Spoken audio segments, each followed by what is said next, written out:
I don't think I need some long-winded intro to let you know that NASCAR fans disagree on everything. And of course, the Roval, as you probably read in the title, is one of those things. And the big debate now has become whether or not NASCAR should bring back the oval at Charlotte or keep the Roval past 2024.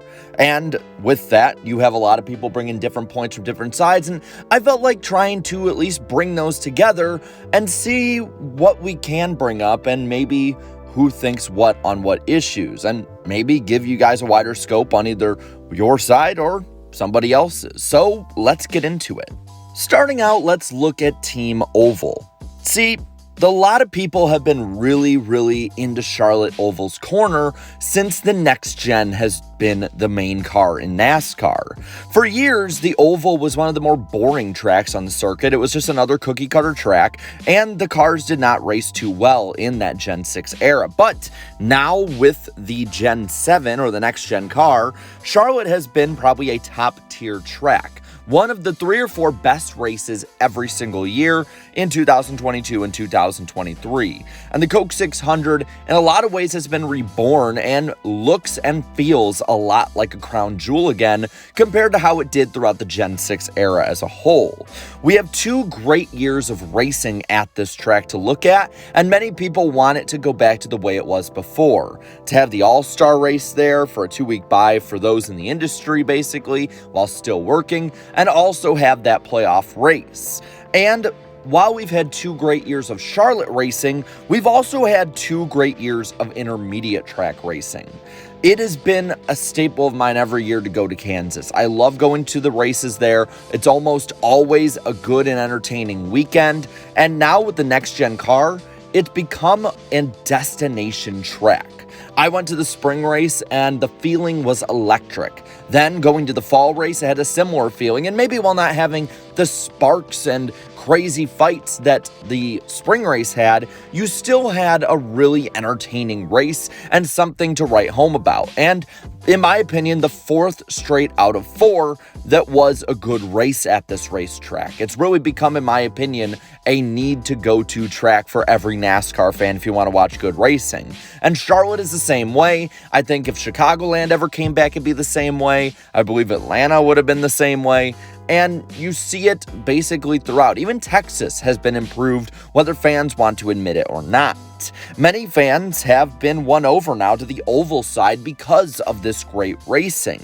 And because of this great racing, as well as fans in general wanting this, well, it also kind of bleeds into the next point that goes against the Roval for these people. Roval ratings, all on NBC, I want to tell you, are all down.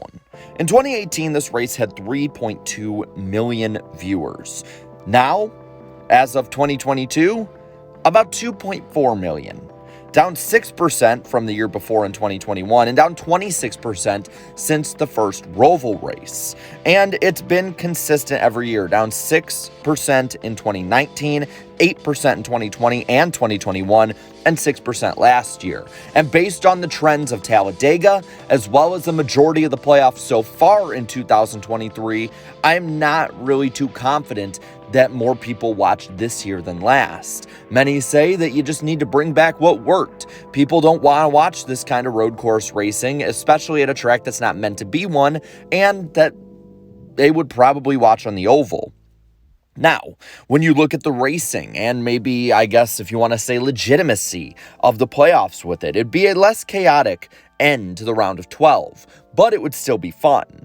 Road courses tend to have a lot of craziness throughout them. 2023 has been better due to some of the rule changes NASCAR made, though bringing back the stage yellows probably did not help at all this past weekend with limiting craziness, but it has been in the past a wild card. And the NASCAR playoffs at the moment have a lot, and in many people's opinions, too many wild card races. Ovals generally show who's been better all year, as it is the bread and butter of NASCAR racing, and it's something that the fans really connect with a lot more. 2 road courses in the playoffs also is probably too many. Watkins Glen has been moved in, and that's going to be a road course no matter what, and is probably the best road course in NASCAR, so don't oversaturate the market. Others have brought up you could have a triple header now in the fall at Charlotte and have everyone in all 3 series at home but still racing. It opened the door for Friday nights to have trucks maybe. Also, road courses are some of the least watched NASCAR races out there. Ovals just are more popular with NASCAR fans, and NASCAR needs more people than ever to watch in the playoffs if they want to continue the way that they're going. Road course fatigue is also, I think, the last point, but a big one. Road courses exploded in the top 3 series over the last 5 to 6 years, and fans did not adjust well to it. Some, like COTA, I think, could be here to stay, but others just are not ready. You saw Road America have some of the worst NASCAR ratings for a summer race ever, with nothing in the way, and it's not probably going to improve anytime soon when road courses litter the schedule more than they ever have before. NASCAR is trying to reel it in. It looks like they're going to start taking road course races away slowly but surely, and they did with Indianapolis and probably in the future with Chicago, probably going to the Chicagoland Speedway again. And even for those who are for road courses, you can tell that they're probably okay with 1 or 2 of them being off the schedule, as, again, NASCAR is a primarily oval series. Now that's Team Oval. What about looking at Team Roval? Well, they also bring up that road courses do need to be in the playoffs, and while there currently are 2 of them, it's not like that's going to be that way forever. Watkins Glen seems to have been moved into the playoffs, maybe not as much for the craziness aspect of it, but more because NASCAR had to get the schedule in last minute, and that's the only place they could really fit it. It's not set in stone that this weekend will be in the playoffs long term the way the Charlotte weekend has, and if it's taken out and you go back to the Charlotte Oval, many people do argue that you're now looking at a playoffs with possibly no road courses unless something drastic happens. Road courses do need to be in the playoffs, as I do think that there is a full championship picture that needs to be made of different tracks, whether it's intermediate, short tracks, road courses, super speedways, and everything in between like a Darlington. So I do think, and I think many do think, that that is a possibility that needs to be looked at. It's also been a hit in person. Now, maybe this is anecdotal, but everyone I've talked to that's ever went to a Roval race or lived at Charlotte and watched a Roval race has been a huge fan. It has been a hit with fans in person, and it does seem like for the fall race, attendance has been up since they've had the Roval race. It is an experience from all accounts given. And with that, you also have plenty of fan footage that comes out from this race weekend every year. There's always a great moment right in front of the grandstands, and this is unique as it's the only road course in NASCAR where you can see the entire track from the grandstands. When I went to the Daytona Clash for the road course layout, that is, I was able to see the whole track. But any other road course like COTA or Road America I've been to, that's just not the case. It's a unique experience, and many fans will tell you that.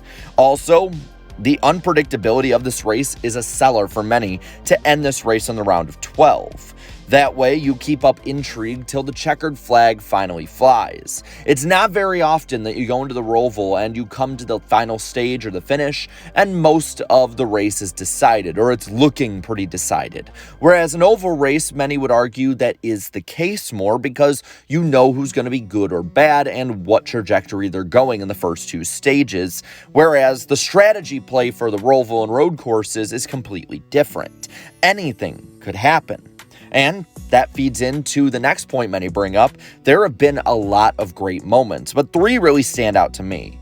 First off, of course, you have to talk about the 2018 finish between Jimmy Johnson and Martin Truex Jr., with Ryan Blaney sneaking by right at the end. That was an automatic sell for NASCAR on that. You also have to look at Elliott running it right into the heartburn turn, or whatever they call it now, and then coming to win and having an "are you not entertained" look basically on the car, riding it as it just sort of backs away from the burnout itself. I don't care what you think of Chase Elliott, that was badass. And then you also got to look last year at Christopher Bell's clutch win. That is a moment that NASCAR is going to use to sell the playoffs, and I don't see how they would want to get rid of that unless they know they'll have a good moment. Plus, the Roval, in my opinion, was a push towards an era that, maybe while not perfect so far, has been an era of change away from what fans at the time didn't like.